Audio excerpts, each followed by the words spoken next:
Mbahaye ikaze mu gice cya gatatu cy'inkuru y'umukobwa w'intwari.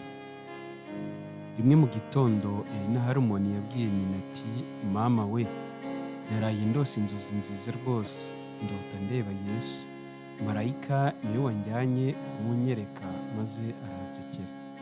Maze Elina Harmony atekerereza nyina iby'izo nzozi byose zari zamuhaye ihumure zikamuha kumenya ko Yesu amukunda kandi ko atazabura kumufasha ngo yitegure kumusanganira ubwo azagaruka ku isi. Nyina atega uwo mukobwa we amatwi afite impuhwe, amugira inama ati ngwino dusange Bwana Stockman tubiganire, sinshidikanya ari bushimire kuganira natwe. Baherako bajyana kureba umupasitori. Elina Harmony amaze kumutekerereza ibyabaye byose, Pastor Stockman amurambika ikiganza ku mutwe aravuga ati uracyari umwana muto rwose, ibyo rero byakubayeho ni nk'inzaduka kuba ku muntu ukingana nawe, ngira ngo Yesu hari umurimo yakugeneye agutegurira. Maze amutekerereza iby'urukundo Imana ikunda abana bayo b'abanyabyaha, abogoza amarira kandi nuko yifuza kubigandurira bitewe no kwizera no kwiringira. Amubwira yuko bwa bwoba yagize bw'uko adakwiriye ijuru yari ineza y'Imana imuhamagaraga. Ati iyo umuntu yiyumvisemo yuko ari igihano ngo nta kigomba guhirimbanira gutungana, ubwo nibwo aba ari mu kaga gakomeye ko kutisunga Imana.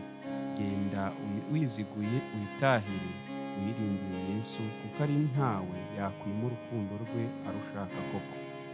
Bamaze gusengera hamwe, pasitoro yasabiye umukobwa umugisha w'Imana. Ubwo Elina Harmony na nyina batahaga, bumvaga ko bigishijwe iby'urukundo n'ineza by'Imana n'umugaragu wayo ukiranuka. Elina yumvaga yuko akunze umukiza we byatuma akora icyo amushakira gukora cyose. Iyo yapfukamaga asenga yiherereye, yumvaga ko Imana imushakira gusabira mu iteraniro. Agambirira yuko noneho mu iteraniro rizakurikira ari nta kizatuma adasaba. Ntibyajyaga gutinda kuko hajyaga kuba iteraniro ryo gusenga kwa nyirarume mu ijoro ry'uwo munsi. Mu iteraniro apfukamana n'abandi, agumya kugingimiranya adagadwa, abandi bagisaba. Ageze aho araturika arasaba. Uko yahimbazaga Imana aranguruye, umutima we wasabwe n'urukundo n'umunezero, ntiyagira ikindi areba keretse Yesu gusa n'ubwiza bwe. Ataha yibwira ati nakoze icyo Imana yanshakiraga gukora. Nyabuna ukuntu yari akunze Yesu noneho!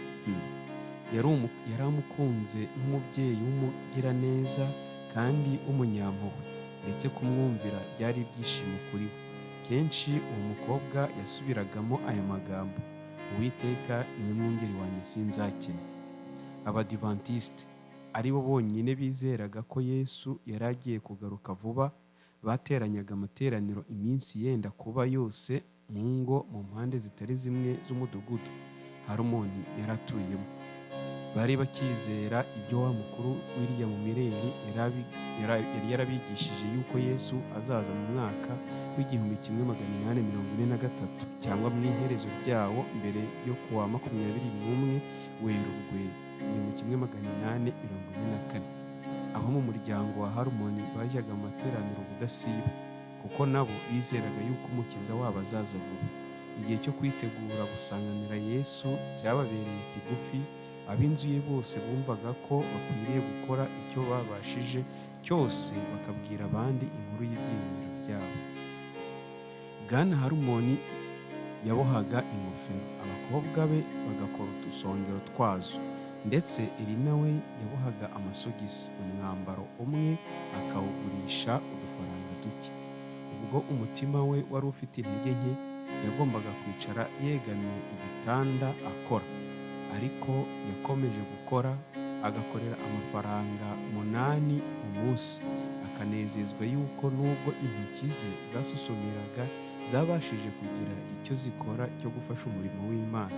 Ayo mafaranga bayabikiraga neza kuyagura ibitabo.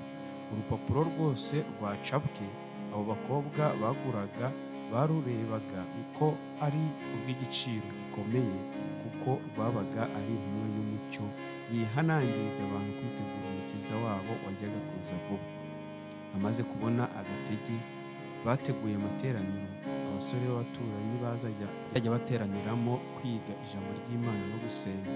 Abasore bamwe muri abo ntacyo bitagaho kandi bagiraga umwete muke w'iby'idini, ariko Irina igambiriye kudacogora ubwabo. Amajoro yose yajyaga asabira izo nshuti ze. Ku manywa iyo yabonaga umwanya yaganiraga n'umwe umwe muri bo. Amaherezo bose uko bangana bahindukirira Imana. Abakristo bamwe ba kera bibwiraga ko akabije kogeza iby'urukundo rw'Umukiza. Iyo bazaga kubimubwira, uwo mukristokazi muto w'umunyamwete yabasubizaga ko atabasha kurorera kuvuga iby'urukundo rw'Imana kandi kuza kwayo kwegereje, kandi ngo Imana niyo imuyobora muri uwo murimo. Aravuga ati, ndumva ameze nk'akana gasanze Imana nk'usanga se, nkayibaza icyo inshakira gukora, maze nasobanukirwa inshingano yanjye nkabikora nezerewe rwose.